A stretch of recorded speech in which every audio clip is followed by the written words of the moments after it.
Little hands, what you do. Oh, be careful, little.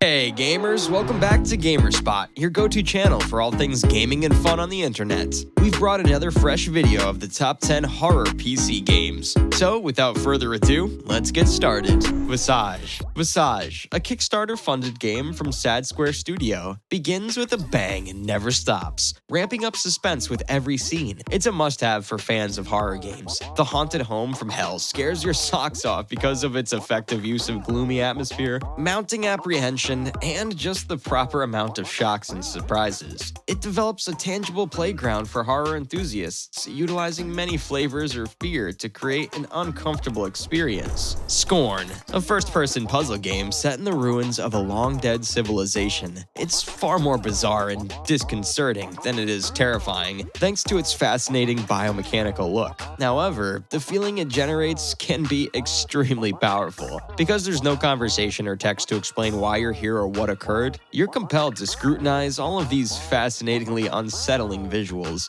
to gain some insight into why the world's so messed up. Outlast 2. This sequel is much more open than the first, which contributes to a more authentic horror experience. With many complex structures and outdoor environments to hide in, such as long grass and rivers, it's easier to just escape from enemies, but it's also more difficult to spot them approaching. Even if it's lofty, ideas don't always land, and exploring its worlds may be frustratingly uneven. There's more wicked imagination at work in this horror game than I've seen in a long time. Slender, The 8 Pages. This is a first-person puzzle game based on the legend of Slender Man. You must locate the titular 8 pages concerning the pale, faceless creature before he tracks you down. In many ways, it's a traditional hunt and collect game, but there's an added element of suspense to keep you on your toes. You find yourself walking about in the dark with only a torch to guide you. The torch battery is an interesting addition, as is the stamina limit, which forces you to walk rather than running. Darkwood. This was an ambitious game that suffered from clunkiness and a lack of identity when it first launched in early access in 2014. The game incorporates various concepts into its design, including crafting, bartering, and battle. Despite the fact that the mechanics are relatively sophisticated, Darkwood provides an intense but fair learning curve. It's a work of art in terms of visuals and gameplay, as well as its disarmingly dissonant music that's mesmerizing. Dead Space. This game is set in an entirely new survival horror universe, which EA has supplemented with an animated film, comic book, and other assets. Fortunately for horror aficionados, Dead Space is a fantastic representation of the genre and an excellent method to establish a franchise that might last for many years. It contains a compelling tale, dramatic, fast-paced, and incredibly brutal action, and atmospheric elements that will crawl under your skin and make you jump.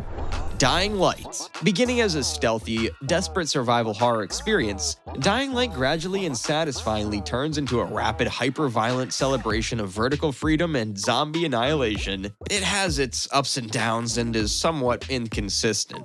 Its primary story is mediocre, but the unforgettable side tasks and pure joy of exploring its world more than compensates, making Dying Light one of the most compelling open-world games I've played in a long time.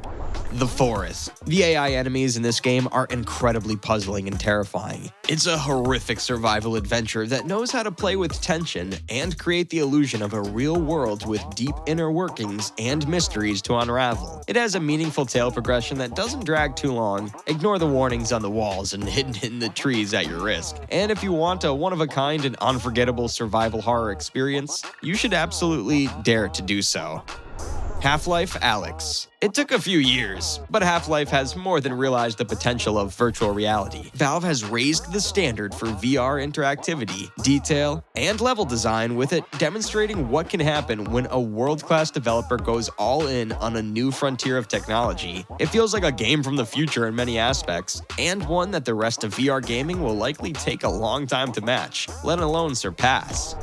Cry of Fear. There's so much work put in here that it's barely recognizable as a Half-Life mod, save for the familiar movement mechanics. While it has some rough edges, you might be shocked by how spooky this one can get. You play Simon, a hooded Stockholmer on his journey home during the night. He finds himself wandering abandoned streets and buildings while being pursued by nightmarish entities as a result of a mysterious and unexpected event. You'll have to fight through innumerable monsters with the few pitiful weapons you discover to reach whatever waits at the conclusion of your adventure.